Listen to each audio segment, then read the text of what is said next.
Hi, my name is Woolie, and I like fighting games, and I'm a YouTube content creator, and this is Ask a Pro. That's not right. I'm not a pro. This is not Ask a Pro. This is Ask a YouTuber. I don't want to say influencer. Ask a fighting game fan.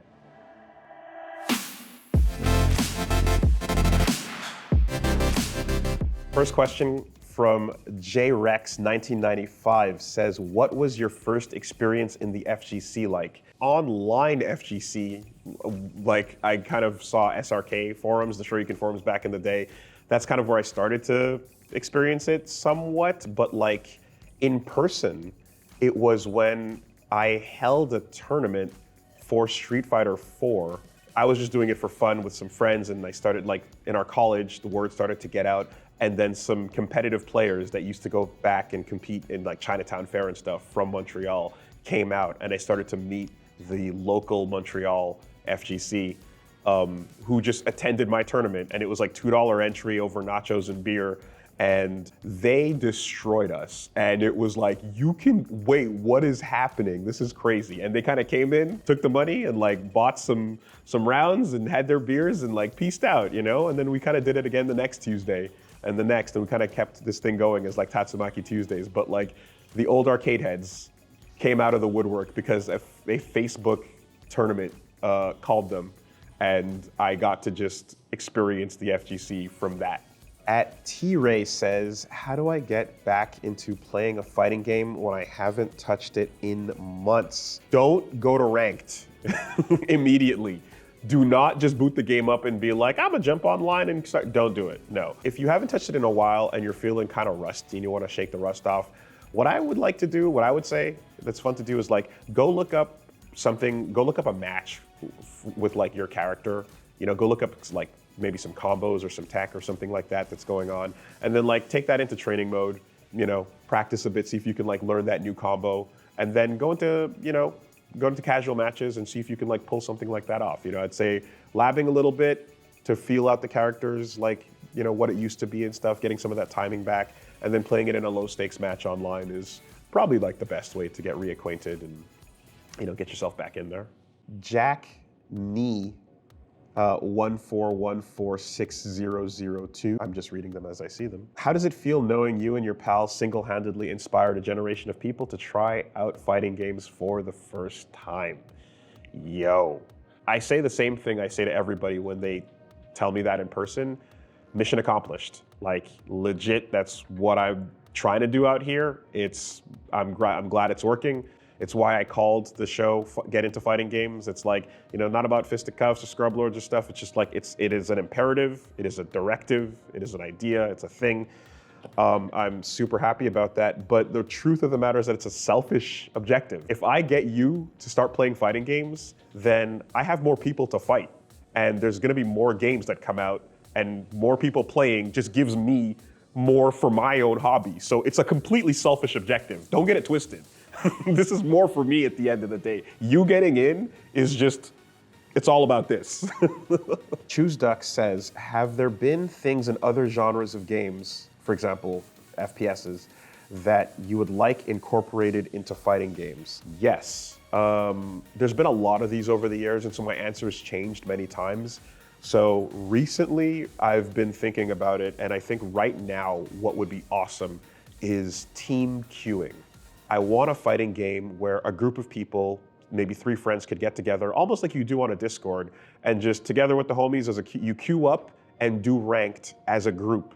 And that doesn't mean you're gonna like all play, like you're gonna take turns playing and watching each other's matches, and then labbing, and then talking together, and then maybe doing some casuals. Like the experience of people kind of jumping into a team shooter or something as a group and like playing together on a Friday night is a big fun incentive. People look forward to that. And I think fighting games would benefit from the ability to like form a group, jump online, and do all kinds of different online activities, from ranked to casual to labbing together in the game. And I think the game should support that and encourage that with its own kind of mode. Sparky974 says, how do I get my friends into fighting games without being annoying? That's a really good observation. Yes, there's a lot of ways to be obnoxious about it. You don't want to do that. The number one thing I'd say is confirm their interest. if you love fighting games but your friend doesn't, they might, but don't assume that they will and be too forceful about it, right? Make sure that they actually find something cool in the genre and they've expressed that in some way. Once you've identified that, yeah, I'd say it's about following that point of interest. If there's a character they think is awesome, if there's like, even just like music they hear from something just very simple in observation, a match they watch in some way, or they see a player that's doing something really cool, like follow the point of interest and the thread and kind of tug at it with that friend, Once you've identified what they like or what kind of character, what they want to get into, make it a collaborative effort as well. Like go, in person if you can hang out, or if you have the ability to practice with them collaboratively, sort of like together. Don't just do casuals and like just do the kind of competitive, we're grinding out for a tournament angle. Try to like kind of practice together and mess around a bit. I think that's a pretty fun thing. I'm looking forward to, in like 2XKO, the ability for people in a duos team to be able to like practice their combo execution together and see if their synergy can can be wrapped up. And that way, someone who's way better can take someone who's not as good and they can kind of level up together. But yeah, try to keep that spirit of collaborative energy involved and really like make sure that they're down and there's something that they like and kind of follow that thread, Super Volteca, nice name. Do you think all fighting games deserve a chance, no matter how jank they are? I will never forgive guys. God bless the ring. I will never forgive that game. Do all games deserve a chance, no matter how jank? Yes, but only because I make money based on hurting myself. If that were not the case, then hell no. Hey, Woolie, longtime fan, first-time caller. Hey, welcome to the show. How do you decide the first character to play in a fighting game you're unfamiliar with? Do you go off looks or do you just wing it? Yo, it is 1000% vibes. It's all a vibe check. I go off of the look right off the bat. Scrolling through, I see the art style, the character, what's going on. If I know nothing about their kit or their move list, I don't care. I'm going in on that because I have to fall in love with and feel the spark of the character to want to come back to it when I'm losing. When it feels bad, when you are going through it, I don't want to return to a function necessarily, And I can definitely understand as well that like, if the stakes are high and I've got a sponsor that's like, yo, you better perform and that's a whole other thing, But just for me, in terms of like loving the genre, yeah, I gotta think a character looks super cool and then stick with them until I start questioning myself and I start hating myself a little bit for not switching. And then my friends are like, bro, just switch to a better character. And I'm like, no, but she's cool though. And I'll vet, yeah, they nerfed Scootum, but she's still cool. Look how cool she looks. Item Merchant, what non-fighting game deserves main stage at EVO? I got two answers for that, easy. One, Windjammers, come on, that's a freebie. We all get it, you don't have to explain that.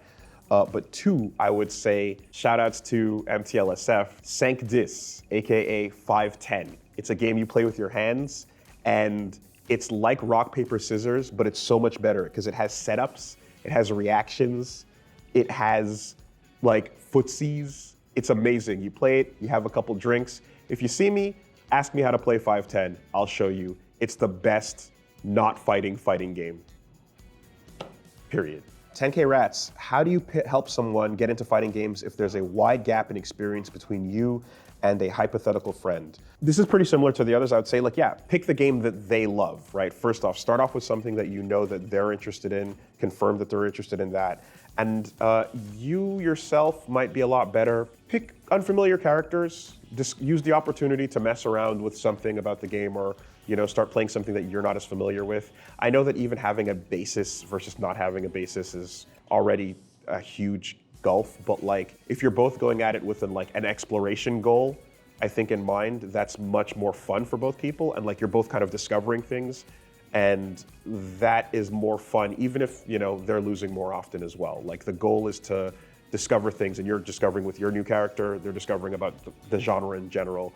You both have that in mind. I think that's the right way to go about it. AG42 says, what is it about Samurai Showdown that makes it so special to you? The weight of the consequences behind each individual action. It's not combo focused, it's every decision you make, every button you press is committal. You have to put a ring on and marry every single button in that game. And if you make a defensive action, if you try to dodge, deflect, or parry, it's the same thing. The punishment is massive. I just love the tension that comes with each step along the way, and it feels like nothing else in fighting games. Working Floppy says, you've had a long legacy of making video content centered around fighting games from the bottom of the barrel, scraping at that barrel, oh yeah, and the best of the best, and lots of things in between. What is the most mechanically interesting game you can think of that you've ever come across? I'm sure I'm gonna probably change my answer tomorrow morning, but for now, I'm gonna say, I think Bariki 1 is wild. I think a game where you use the buttons to move and the stick to attack is an interesting concept. And like it was explored a little bit in like Fight Night 3, you know, when you use the twin sticks to play. But I think Bariki 1 is like, it's odd and interesting. And I kind of would like more exploration of that, you know, stick movement and like using gestures as like how your actual attacks are coming out. Weird game. Zwumple Dumple says, favorite Guilty Gear song out of the entire series? Guilty Gear XX, Korean Reload, Robokai theme, Vortex Infinitum. When you're done this video, go load that up and press play. Thank me later. E. Collins says, what is the biggest appeal of fighting games? I think straight up just the simplicity of two characters on the screen with life bars, right? Something that you can look at and go, oh yeah, I know what that is. I get it right away. I think it's the genre that does character design the most justice, because it's not like a genre where you pick it and then you're in the first person, or you pick it and then the character becomes a little this small and you have to use the mouse to kind of aim them around the screen. You pick a character and you see them and they're the whole screen and they're the whole game, and you get to fully experience everything about their design and elements and personality to the fullest. I think that appeals to a lot of people, and I think that's awesome. I think the satisfaction of combining your own individual player expression, I know that term gets used or thrown around a lot, but I mean literally like the types of combos that you do, the style that you apply to it, the types of things that you want to express with your character's style, and that I can recognize my own versus someone else's being different. I think like tactical prowess, reactions, some types of ability to compete in some cases in ways that are just gulfs apart. Somebody who's trying to win in Strive with Soul is not the same brain of the person who's winning with Asuka. It's, you know, and their goals and the things going through and the synapses firing are just, they're just different. I love that that's all encompassed in this one genre, and it's fun as hell, man. It is Random says, is there a character or team of characters that really clicked with you, like in the most fun way to you, and really expresses who you are as a fighting game player in the best way possible? I still have dreams about using Akihiko in Persona 4 Arena. It just feels so good to go on offense and go on defense at the same time with the kit. So you can go offense into offense into offense, or like create a gap for the player, for the person you're fighting to hang themselves. I love it. You mix in a throw, a dash, and as you're doing it, by keeping the momentum going, the shadows are getting darker and darker in color until you get to the red shadows, because the tornado system is like leveling up and everything gets more developed. Like, I just love playing Akihiko. Feels incredible. That's my favorite. It's the best. Snoop Longbottom says, are there certain games that are better starting points for those with no reference of the genre than others? The best starting point, the best frame of reference is just the thing that makes your eyes bulge out when you see it for the first time. You know, like whether it's a character in a trailer or a match that's happening, like when you see something and you go, whoa, right? That feeling, that's your starting point. Just go chase that. If it was what the player did, if it was what the character did, if it was the way it sounded, the way it looked, whatever the move they did, what's going on, like just that particular moment is, I think, the best frame of reference. It's the best starting point, because it's the wow factor, and these games are they're gonna get rough, but they're gonna be fun. And to find what you enjoy the most, you find the thing that creates that spark right off the bat. You know, I think following the spark that creates some sort of like, what was that? I want to know more. Is that anything can be a starting point. Follow that spark. Thank you so much for your questions, everybody. I hope that made sense. You can find me over at Woolie Versus on YouTube, Woolie Versus on Twitch, and Woolie Wolves on Blue Sky and Twitter.